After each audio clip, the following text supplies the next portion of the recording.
વિદ્યાર્થી મિત્રો, chapter number 21 ચેતાકીય નિયંત્રણ અને સહનિયમન. હવે એમાં આપણે મનુષ્યના મગજની રચનાની વાત કરતા હતા, તો આપણે અગ્ર મગજની વાત કરી ગયા. અગ્ર મગજમાં આપણે ઘ્રાણપિંડ, પછી બૃહદ મસ્તિષ્ક, થેલેમસ અને હાઇપોથેલેમસની વાત કરી. હવે એનાથી આગળ જ્યારે ઘ્રાણપિંડ એ મગદળ આકારના, કદમાં નાના અને એક જોડ હોય. વક્ષ દેખાવમાં આપણને જોવા મળે, ખાલી વક્ષ દેખાવમાં જ જોવા મળશે. એનું કારણ શું છે? તો કે બૃહદ મસ્તિષ્ક ગોળાર્ધના કારણે માત્ર વક્ષ દેખાવમાં જ જોવા મળે છે. બૃહદ મસ્તિષ્ક એ મગજનો સૌથી મોટો અને જટિલ ભાગ ગણવામાં આવે છે, જેમાં જે બે ભાગમાં વિભાજિત છે, જેને બૃહદ મસ્તિષ્ક ગોળાર્ધ કહેવાય. શેના તરીકે ઓળખીશું આપણે? બૃહદ મસ્તિષ્ક ગોળાર્ધ તરીકે ઓળખીશું. હવે આ જે બૃહદ મસ્તિષ્ક ગોળાર્ધ છે એ એકબીજા સાથે, બે ગોળાર્ધ એકબીજા સાથે મજ્જિત ચેતાતંતુના પટ્ટા વડે જોડાયેલા હોય, જેને શેના તરીકે ઓળખીશું? કેલોસમ કાય.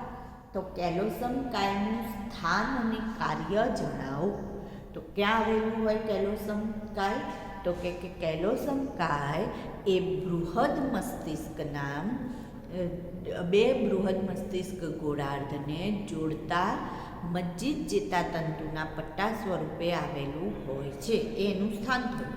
કાર્ય શું થયું? તો કે બે બૃહદ મસ્તિષ્ક ગોળાર્ધને જોડવાનું કાર્ય કરે છે. એ પછી આપણે એની બૃહદ મસ્તિષ્કની સપાટીની વાત કરી, તો બે સપાટી જોવા મળશે, બાહ્ય સપાટી અને અંતઃ સપાટી. બાહ્ય સપાટીને બાહ્યક તરીકે ઓળખવામાં આવે, જે સીધી લીસી સપાટી નથી, પરંતુ ખાડાવાળી છે, જેને ગર્ત કહેવાય. આ જે ખાડા છે એને આપણે શું કહીએ છીએ? ગર્ત તરીકે ઓળખીએ છીએ.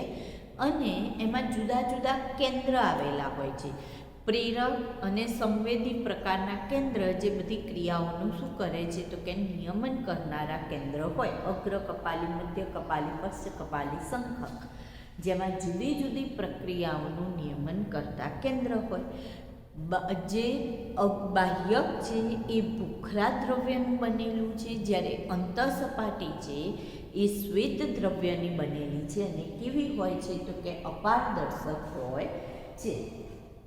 ત્યાર પછી આપણે થેલેમસની વાત કરી. તો થેલેમસ એ મગજનો કયો ભાગ છે? તો કે એ હાઇપોથેલેમસમાં તળિયાના ભાગે આવેલો હોય છે. અને શું કામ કરે છે? તો કે એ બધી જે સંવેદી અને પ્રેરક સંદેશાઓનું મુખ્ય સહનિયમન કેન્દ્ર એટલે થેલેમસ. બધા જ સંદેશા સૌથી પહેલાં ક્યાં આવશે? તો થેલેમસ પાસે, અને ત્યાંથી પછી એ કેન્દ્ર પ્રમાણે એને ડિસ્ટ્રીબ્યુટ કરવાનું કામ કરશે, વિભાજિત કરશે. હાઇપોથેલેમસ, તો હાઇપોથેલેમસ એ મગજમાં આવેલો ચેતાસ્ત્રાવી કોષો ધરાવતો ભાગ, જે હાઇપોથેલેમિક અંતઃસ્ત્રાવનો સ્ત્રાવ કરવાનું કામ કરશે. બૃહદ મસ્તિષ્કનું ભૂખરું દ્રવ્ય, જે બદામ આકારે ગોઠવાયેલું છે એવું ભૂખરું દ્રવ્ય, અને એની સાથે હિપોકેમ્પસ નામનો ભાગ જોડાય, તો એને શેના તરીકે ઓળખવામાં આવે છે? લિમ્બિક તંત્ર તરીકે ઓળખવામાં આવે છે.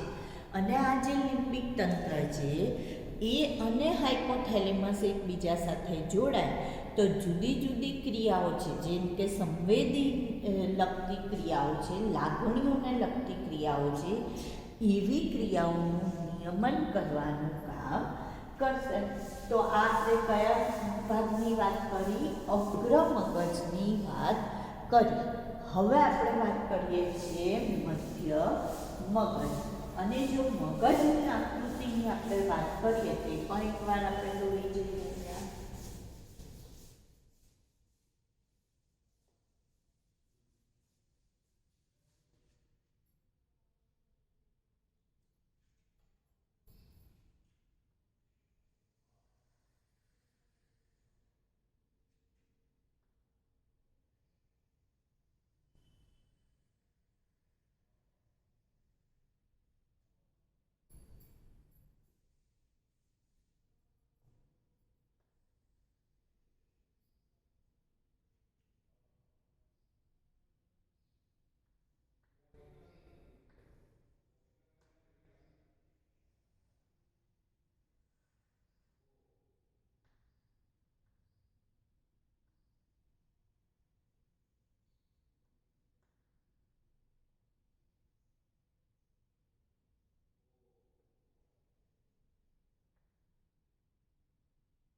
તો હવે આપણે જોઈએ અહીંયા તો અંદર તરફ આપણને આ જે બૃહદ મસ્તિષ્કનો ભાગ છે ત્યાં શું જોવા મળશે તો આવી રીતના આપણને બૃહદ મસ્તિષ્ક આ શું છે ખોપરી જેમાં આપણને મસ્તિષ્ક આવરણ જોવા મળશે એનું આનું બૃહદ મસ્તિષ્કનું બાહ્યકનું આવરણ છે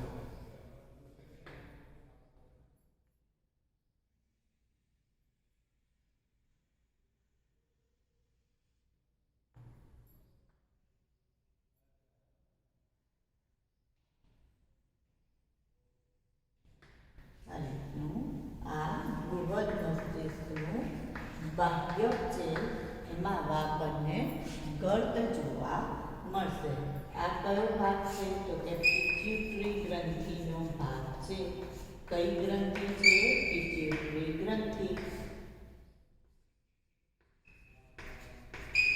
અનુમસ્તિષ્ક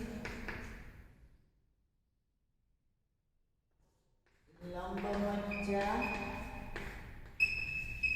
અને શેખ તો આ ત્રણ જોડાય તો એને શું કહીશું આપણે પશ્ચિમ મગજ અહીંયા આવશે મધ્ય મગજ બરાબર સારું નીચે અહીંયા હતા ગ્રાણ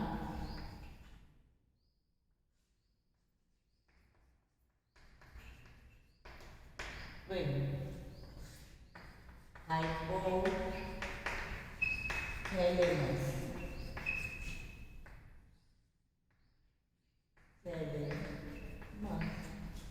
તો આ રીતની મગજની આખી આપણને રચના જોવા મળે છે હવે આપણે વાત કરીએ મધ્ય મગજ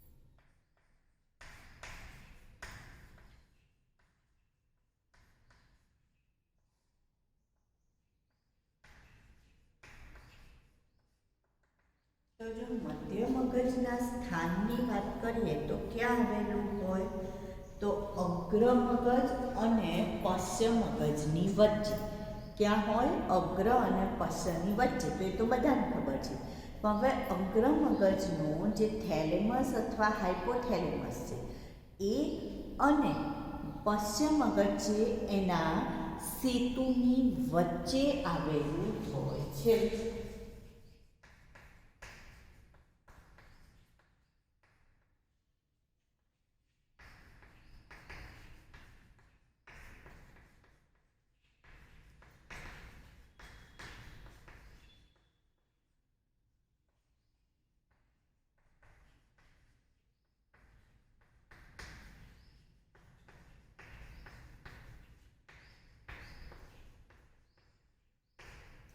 વચ્ચે આવેલું હોય હવે એની જો રચનાની વાત કરીએ તો આ જે મધ્ય મગજ છે એની વચ્ચેથી એક નલિકા નીકળે છે બરાબર જેને મસ્તિષ્ક તરલ નલિકા કહેવાય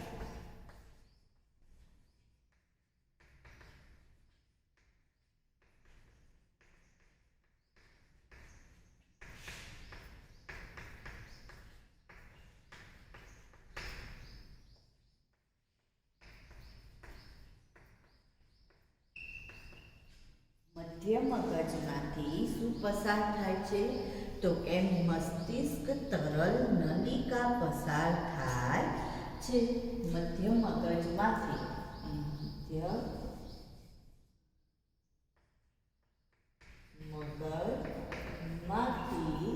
મસ્તિષ્ક તરલ નલિકા પસાર થાય છે બરાબર સારું. હવે જે પૃષ્ઠભાગ છે મધ્ય મગજનો, પૃષ્ઠભાગ પર 4 ઉપસેલા ખંડ અથવા તો એને ગુહા કહીશું, જેને શેના તરીકે ઓળખવામાં આવે છે? ચતુષ્કાય તરીકે ઓળખવામાં આવે છે, જેને આપણે શું કહીએ છીએ? ચતુષ્કાય. તો એમાં જે ઉપર તરફના જે ચતુષ્કાય છે એને સુપીરિયર કોલિક્યુલી કહેવાય. ઉપર તરફના ખંડ અને નીચે તરફના ખંડ. તો જે ઉપર તરફના જે છે એને આપણે સુપીરિયર કોલિક્યુલી કહીએ છીએ. જે ચતુષ્કાય ખંડ છે એમાંથી ઉપર તરફના ખંડ એને શું કહીશું? સુપીરિયર કોલિક્યુલી. જો આ જે ખંડ છે ને ચતુષ્કાય ખંડ, એ ખંડને કોલિક્યુલી કહેવાય. હવે ઉપર તરફના છે એટલે સુપીરિયર અને જે નીચે તરફના છે એટલે ઇન્ફિરિયર.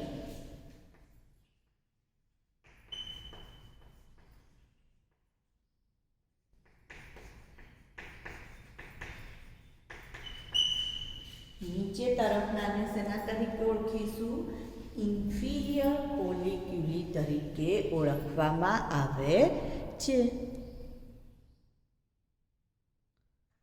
હવે એની અંદર આપણે જોઈએ તો સુપીરિયર કોલિક્યુલી, ઇન્ફિરિયર કોલિક્યુલી જે છે કોલિક્યુલી,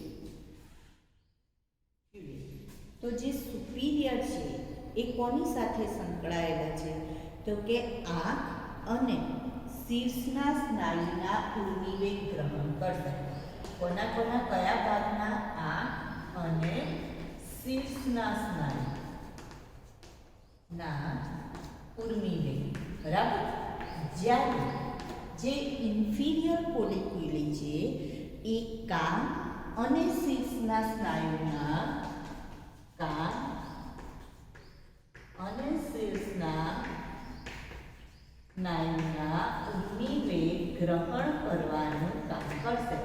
એનો મતલબ જે આપણે કહું હતું કે દ્રશ્ય શ્રાવ્ય સંવેદનાની વાત કરી રહ્યા છીએ આપણે, તો દ્રશ્ય શ્રાવ્ય, જો આગળ આપણે જ્યારે બૃહદ મસ્તિષ્કમાં વાત કરી ત્યારે આપણે શંખકની વાત કરી કે જેમાં સાંભળવાની ક્રિયા માટેના, આપણે પશ્ચ કપાલીની વાત કરી જેમાં જોવાની ક્રિયા માટેના, અને અહીંયા આપણે વાત કરીશું દ્રશ્ય શ્રાવ્ય બંને. તો એનો મતલબ એવો થશે કે જે દિશામાંથી અવાજ આવે છે એ દિશા તરફ આપણે જ્યારે મોઢું ફેરવીએ છીએ તો એ દ્રશ્ય શ્રાવ્ય કહેવાય. અને એમાં કોણ સંકળાયેલું છે? તો કે એમાં મધ્ય મગજ સંકળાયેલું હોય છે.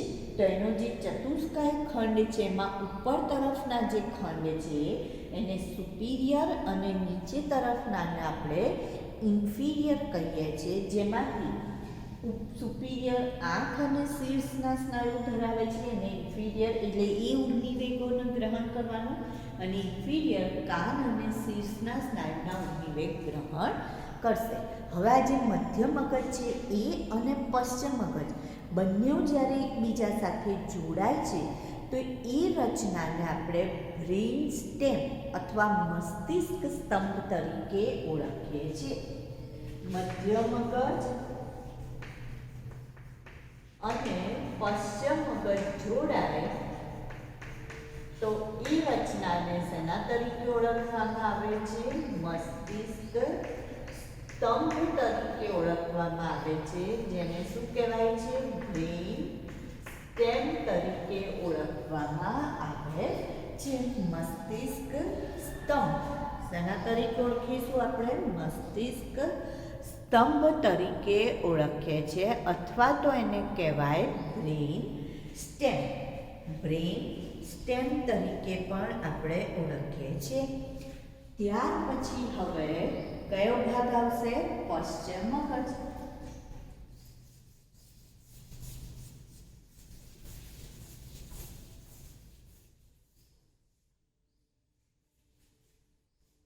તો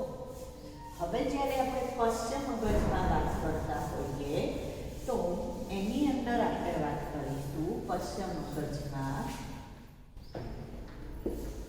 3 ભાગની કયા 3 ભાગ આવશે પશ્ચ મગજના?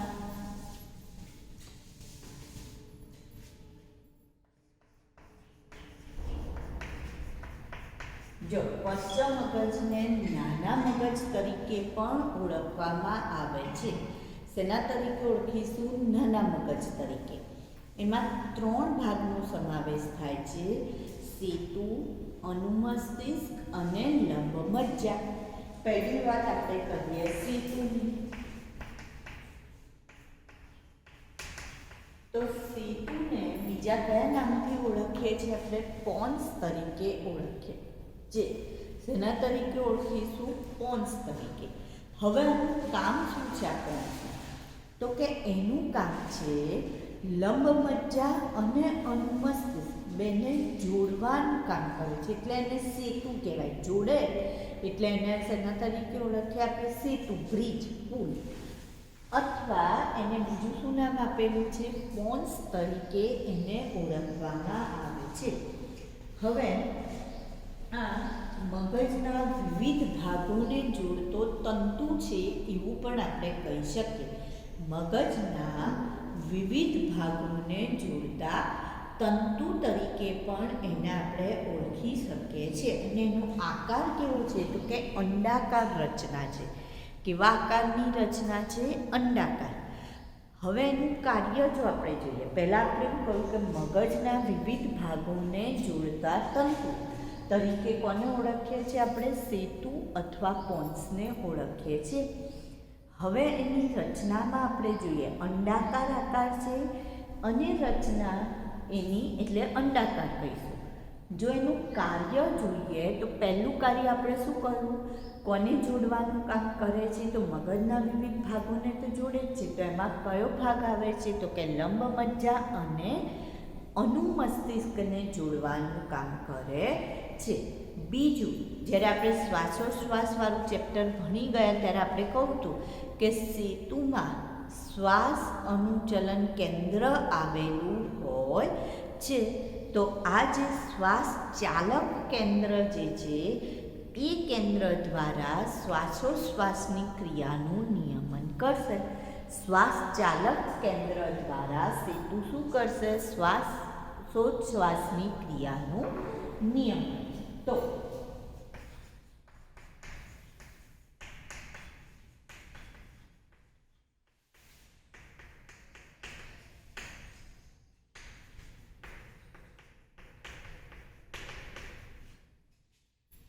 મગજના વિવિધ ભાગોને જોડતો તંતુ. આકાર લઈએ તો કયો આવશે? અંડાકાર. અને જો કાર્યમાં વાત કરીએ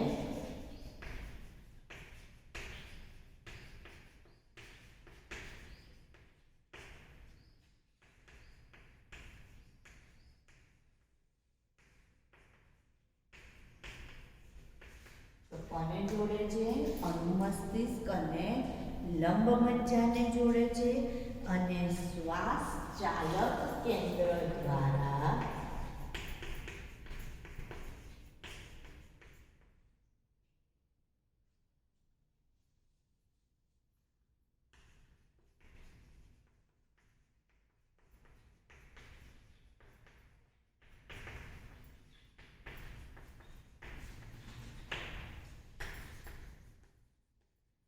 શ્વાસોચ્છ્વાસનું શું કરે છે?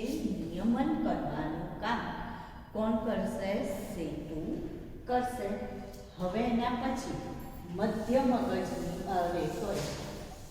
અનુમસ્તિષ્કની વાત કરીશું આપણે. તો અનુમસ્તિષ્ક જે છે એ શરીરનું સમતોલન જાળવી રાખતું એક ભાગ છે.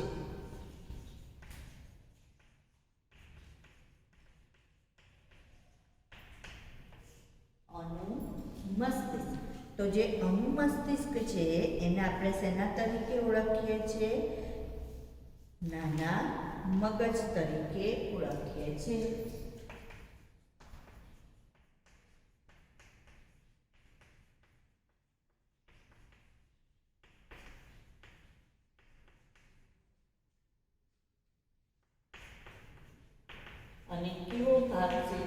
ગુંચળામય ભાગ, જેને આપણે શેના તરીકે ઓળખીએ છીએ? અનુમસ્તિષ્ક. હવે મોટા ભાગના ચેતાકોષોને એ જગ્યા પૂરી પાડે છે.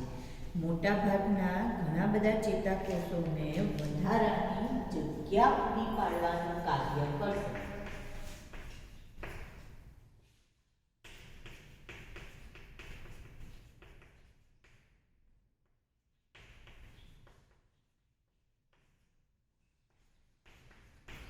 આપણે કહ્યું કે મગજમાં 100 અબજ જેટલા ચેતાકોષ છે, તો બધા ચેતાકોષોને ગોઠવણી કરવી પડે ને મગજની અંદર.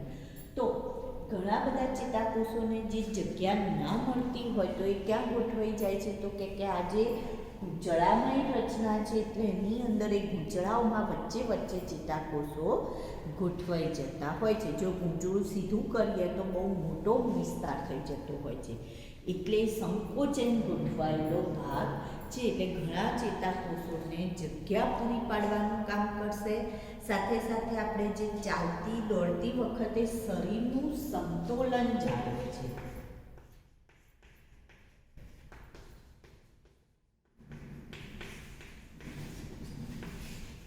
આપણે જે ચાલીએ છીએ, દોડીએ છીએ એ વખતે આપણે પડી જતા નથી. દોડતી વખતે તમે ગ્રાઉન્ડમાં આમ જો રોડમાં દોડતા હોય તો એવું થાય કે એક બાજુ નમી જાઓ છો કે પડી જાઓ છો. ના, તો આપણે જ્યારે દોડતી વખતે કે ચાલતી વખતે શરીરનું સમતોલન જાળવવાનું કામ કોણ કરે છે? તો અનુમસ્તિષ્ક એ કામ કરે છે.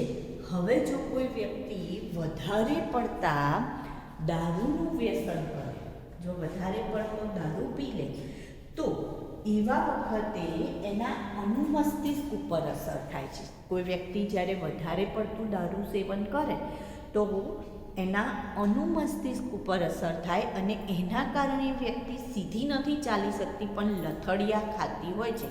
જો તમને કોઈને પણ દારૂડિયાની એક્ટિંગ કરવાની કહો એટલે લથડિયા જ ખાવા માંડે વ્યક્તિ.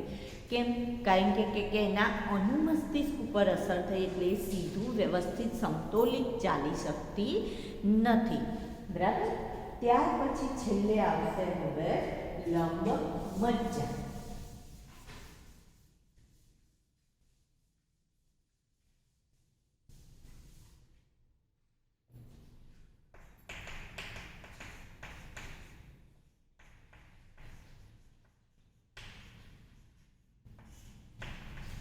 તો લંબ મજ્જા જે છે એ કરોડરજ્જુ સાથે જોડાયેલો ભાગ છે.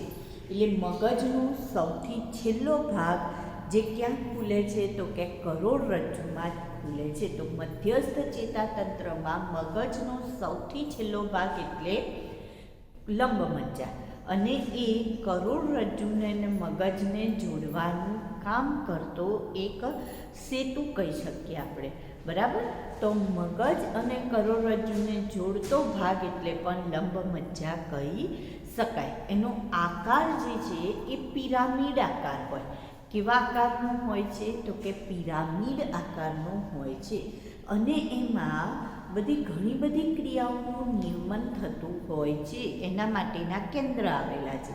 જેમ કે આપણે છીંક ખાવાની ક્રિયા છે, ઉધરસ ખાવાની ક્રિયા છે, ગળી જઈએ છીએ. ઘણી વખતે આપણે તમે ચ્યુઇંગમ ચાવતા હોવ છો અથવા કોઈ ચોકલેટ કે ગોળી મમરાતા હોય અને ગળી જતા હોઈએ છીએ, તો ગળી જવાની ક્રિયા છે.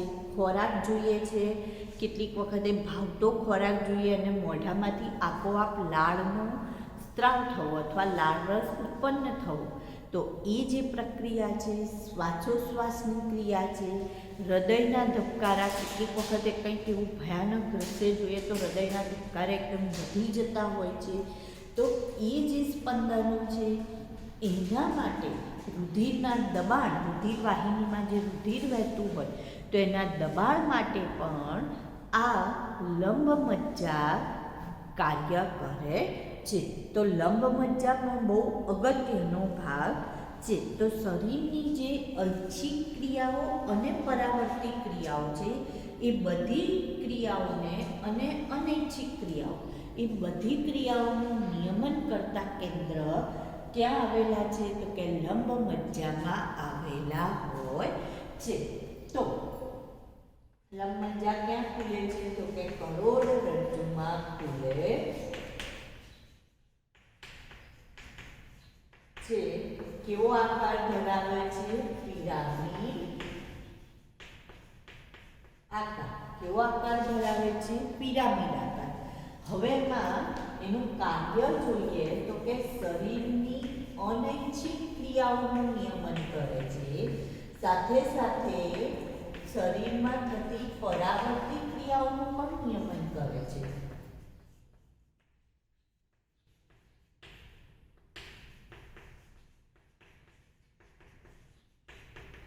બરાબર. તો અનૈચ્છિક ક્રિયાઓમાં આપણે કઈ કઈ ક્રિયા કહીશું? તેમાં આવશે હૃદયના ધબકારા. હૃદયના શું આવશે? હૃદયના ધબકારાની વાત કરીએ છીએ આપણે. હૃદયના ધબકારા,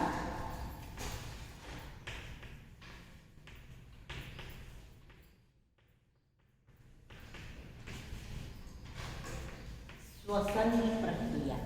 બરાબર. પછી રુધિર વાહિનીમાં રુધિરનું દબાણ. દબાણપૂર્વક જે રુધિરનું વહન થતું હોય, જઠરમાંથી જે સ્ત્રાવ થાય છે, જઠરીય સ્ત્રાવ જે આપણે કહીશું એ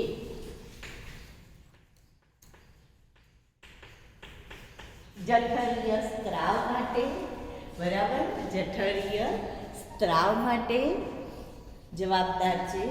તો એના બધા માટે શું જવાબદાર છે? જઠરીય સ્ત્રાવનું નિયંત્રણ અને ચયાપચયની પ્રક્રિયા. તો આ બધા જ ક્રિયાઓના નિયમન માટેના કેન્દ્ર ક્યાં આવેલા છે તો કે એ અનૈચ્છિક ક્રિયા છે ને એનું કેન્દ્ર ક્યાં છે તો કે લંબમજ્જામાં હોય છે. એવી જ રીતના છીંક, ખાવું, ઉધરસ આવવી, બગાસું ખાવું, બરાબર, ગળી જવાની ક્રિયા,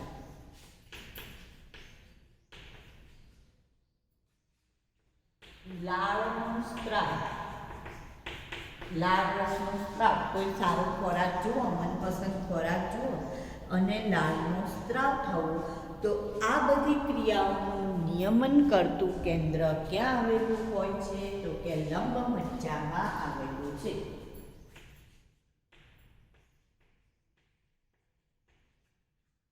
ક્યાં આવેલું છે? લંબમજ્જામાં. તો આખી કોની વાત થઈ? મગજની વાત થઈ.